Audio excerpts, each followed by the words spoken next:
Google. Dr. Epstein, I found your testimony incredibly powerful and incredibly concerning. And if anyone draws news out of this hearing, I would encourage you to review very carefully Dr. Epstein's testimony. And I'd like to take a moment to make clear several things. First of all, as I understand your background, you're not a Republican and nor are you a conservative. Is that accurate? That would be an understatement. And indeed, you're the former editor-in-chief of Psychology Today. Correct. So you're a respected academic.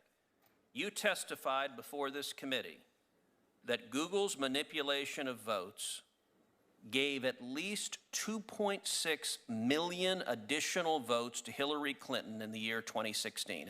Correct? That's correct. And I want to make sure I understand. You personally supported and voted for Hillary Clinton. I was a very strong public supporter of Hillary Clinton, yes. So you're not dismayed that people voted for her, but your testimony is that Google is, through bias in search results, manipulating voters in a way they're not aware of. On a massive scale. And what I'm saying is that I believe in democracy, I believe in the free and fair election, more than I have any kind of allegiance to a candidate or a party. And looking forward, if I understood your testimony correctly, you said in subsequent elections, Google, Facebook, and Twitter and big text manipulation could manipulate as many as 15 million votes in a subsequent election? In 2020, if all these companies are supporting the same candidate, there are 15 million votes on the line that can be shifted without people's knowledge and without leaving a paper trail for authorities to trace. Now, you described the Go Vote reminder, and you said it wasn't a public service announcement, but rather manipulation. Can you explain how? I'm not sure everyone followed the details of that. Well, sure. If on Election Day in 2016, if Mark Zuckerberg, for example, had chosen to send out a Go Vote reminder, say just to Democrats, and no one would have known if he had done this, that would have given that day an additional at least 450,000 votes to Democrats. And we know this without doubt because of Facebook's own published data, because they did an experiment that they didn't tell anyone about during the 2010 election. They published it in 2012. It had 60 million Facebook users involved. They sent out a Go Vote reminder, and they got something like 360,000 more people to get off their sofas and go vote who otherwise would have stayed home. The point is, I don't think that Mr. Zuckerberg sent out that reminder in 2016. I think he was overconfident. I think Google was overconfident. All these companies were. I don't think he sent that out without monitoring systems in place. We'll never know what these companies are doing. But the point is, in 2018, I'm sure they were more aggressive. We have lots of data to support that. And in 2020, you can bet that all of these companies are going to go all out. And the methods that they're using are invisible. They're subliminal. They're more powerful than most any effects I've ever seen in the behavioral sciences. And I've been in the behavioral sciences for almost 40 years. You know, our Democratic colleagues on this committee often talk about what they view as the pernicious effect of big money and big corporate dollars. What you are testifying to is that a handful of Silicon Valley billionaires and giant corporations are able to spend millions of dollars, if not billions of dollars collectively, massively influencing the results of elections. And there's no accountability. You said, we don't know. We have no way of knowing if Google or Facebook or Twitter sends it to Democrats or Republicans, or how they bias it, because it's a black box with no transparency or accountability whatsoever. Am I understanding you correctly? Senator, with respect, I must correct you. Please. If Mark Zuckerberg chooses to send out a Go Vote reminder just to Democrats on Election Day, that doesn't cost him a dime. Fair enough. Do you happen to know who the Hillary Clinton campaign's #1 financial supporter was in the year 2016?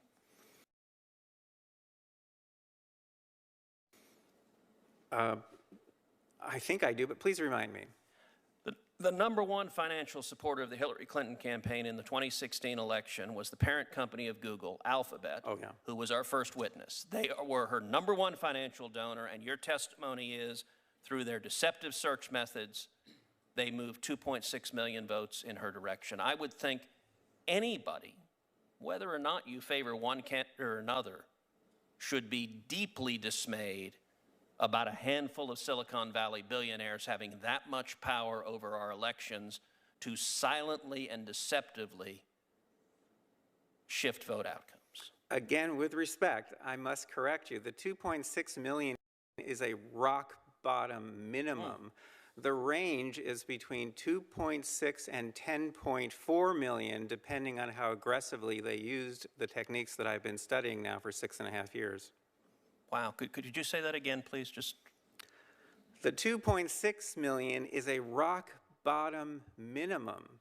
The range is between 2.6 and 10.4 million votes, depending on how aggressive they were in using the techniques that I've been studying, such as the search engine manipulation effect, the search suggestion effect, the answer bot effect, and a number of others. They control these, and no one can counteract them. These are not competitive.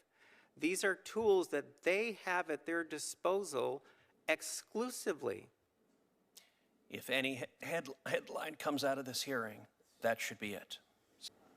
Dr. Epstein, Senator Rono questioned your methodology and also said that there were similar problems with search results as there are with ads. I want to give you a full opportunity simply to respond to those criticisms and explain the methodology you used. Well, sure, ads, and fake news stories for that matter, they're visible and they're competitive. So there have always been those kinds of manipulations. Go back 100 years, there have always been fake ads, there have always been fake news stories. And they're competitive. That's a competitive environment. You put up your billboard, I put up my billboard. The problem with the techniques that I've been discovering and quantifying is that they're brand new. The internet has made them possible. They've never been possible before in human history. And they're controlled entirely and exclusively by Google and to a lesser extent Facebook. They're brand new. I've had to put names on them one by one as I've discovered them because they're so bizarre. One quick example, we've shown in our experiments that just by manipulating search suggestions, those phrases that are flashed at you when you're typing in a search term, we can turn a 50-50 split among undecided voters into a 90-10 split with no one having the slightest idea that they have been manipulated. We have reason to believe that Google is knowingly, deliberately, strategically manipulating people's thinking and behavior from the very first character people type into the search box. And Dr. Epstein, can you elaborate? You said we have reason to believe that Google is doing this knowingly and deliberately. Can you explain why we have reason to believe that? Well, pull out your cell phones. If you type the letter A into Google's search box, by the way, you should never, ever use google.com, never, because it tracks you. You should use either something like DuckDuckGo, or my favorite is called StartPage, startpage.com, which has full access to Google's index. But the point is, if you type the letter A into the search box, depending on your relationship with Google and how much they know about you, there's a very good chance that you're going to see Amazon listed in the first position, second position, third position, maybe all three positions. Guess what? Amazon is Google's largest advertiser. And Google sends more traffic to Amazon than any other company. These are business partners, and Google is trying to send you to Amazon when you type the letter A.